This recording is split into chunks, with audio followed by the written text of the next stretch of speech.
Hello friends, welcome to our YouTube channel electrical hub. तो आज का टॉपिक है बेसिक इलेक्ट्रिकल प्लेलिस्ट का बीएच कर्व, या फिर जिसको हिस्टैरिसीस लूप भी बोला जाता है। ठीक है, तो इसमें कुछ नहीं करना है, हम लोग को पता करना है कि बीएच कर्व किसको बोलते हैं और क्या होता है ये कैरेक्टरिस्टिक। तो बीएच कर्व जो होता है ना, वो होता है एक मैग्नेटिक फ्लक्स डेंसिटी और मैग्नेटिक फोर्स, उसके बीच का जो कैरेक्टरिस्टिक रहता है ना कर्व का, उसको बोला जाता है बीएच कर्व। ठीक है, तो इसके बीच का जो ग्राफ बनेगा किसका, फ्लक्स डेंसिटी का, जो को ये बी रहेगा और इधर रहेगा एच। तो ये बी मतलब होता है फ्लक्स डेंसिटी, फ्लक्स डेंसिटी। ठीक है, और ये एच जो है वो रहेगा मैग्नेटाइजिंग फोर्स, या फिर मैग्नेटिक फील्ड भी बोल सकते हैं। तो बी एच कर्व वही रहता है कि इन दोनों के बीच का जो कैरेक्टरिस्टिक जो ग्राफ बनेगा, कर्व बनेगा, उसी को बी एच कर्व बोलते हैं। मतलब बी और एच, देखिए इसमें बी और एच है ना, फ्लक्स डेंसिटी और मैग्नेटाइजिंग फोर्स के बीच का। तो इसका जो जो ग्राफ बनता है ना, कुछ इस तरह बनता है। जैसे ये यहाँ से स्टार्ट हुआ, यहाँ से ये पहले राइज होगा अच्छे से यहाँ तक ऐसे।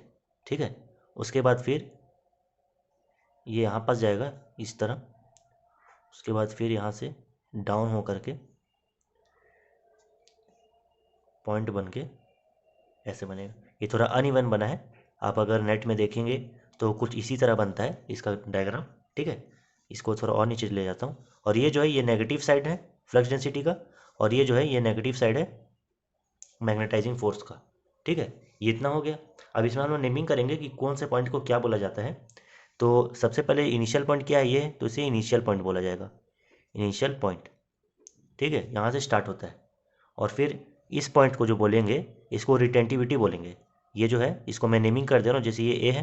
ठीक है, तो ए को क्या बोल रहे हैं हम लोग, इनिशियल, यहाँ से शुरू हो रहा है। और इस पॉइंट को हम लोग बोलेंगे बी।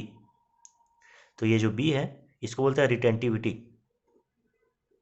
रिटेंटिविटी का मतलब होता है रिटेन करना, मतलब कि ये गेन कर रहा है। तो यहाँ से ये पॉइंट क्या हो रहा है, मैग्नेटिक फ्लक्स जो है ये गेन करना शुरू हो रहा है, इधर भी और ऊपर साइड भी, बी भी एच भी। इसको बोलेंगे, क्या बोलेंगे, रिटेंटिविटी बोला जाएगा। ठीक है, और ये जो पॉइंट है इसको सी नेम दे दे रहा हूँ मैं। तो सी का क्या होता है नाम, कोएर्सिविटी, COERCIVITY। ठीक है, कोएर्सिविटी। तो कोएर्सिविटी मतलब क्या होता है कि कोई भी चीज़ का जो रिड्यूस होता है ना, डीमैग्नेटाइजिंग, उसको बोला जाता है कोएर्सिविटी।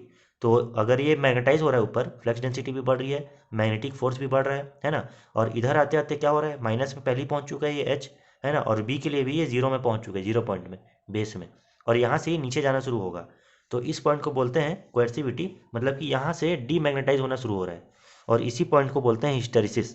ठीक है, इसी पॉइंट को हिस्टेरिसिस भी बोलते हैं। तो यहाँ पे हिस्टेरिसिस भी लिख सकते हैं। ठीक है, इसी पॉइंट को हिस्टेरिसिस भी बोल दिया जाएगा। अब ये जो लास्ट पॉइंट है, ये और ये है सैचुरेटेड पॉइंट। मतलब कि अगर इसको बोला जाए डी, ठीक है, और ये पॉइंट को ई, तो ये जो डी और ई है, डी और ई, ये सैचुरेटेड पॉइंट है। ठीक है, सैचुरेटेड पॉइंट मतलब क्या होता है कि अब ये पीकेस्ट वैल्यू, हाईएस्ट वैल्यू है, इससे ज़्यादा इसका कर्व आगे नहीं बढ़ेगा। ठीक है, ये कुछ भी वैल्यू हो सकता है। तो अगर ये डी जो है ये पॉजिटिव सैचुरेटेड पॉइंट है, मतलब कि अगर इससे ज़्यादा और नहीं बढ़ सकता। और ये जो ई है ये नेगेटिव सैचुरेटेड पॉइंट है, मतलब कि इससे कम और नहीं हो सकता इसका वैल्यू। डीमैग्नेटाइज, नीचे जा रहा है मतलब डीमैग्नेटाइज हो रहा है, ऊपर जा रहा है तो हाईली मैग्नेटाइज हो रहा है। ठीक है, यही था हमारा बीएच कर्व, मतलब कि हिस्टैरिसीस लूप। Thank you.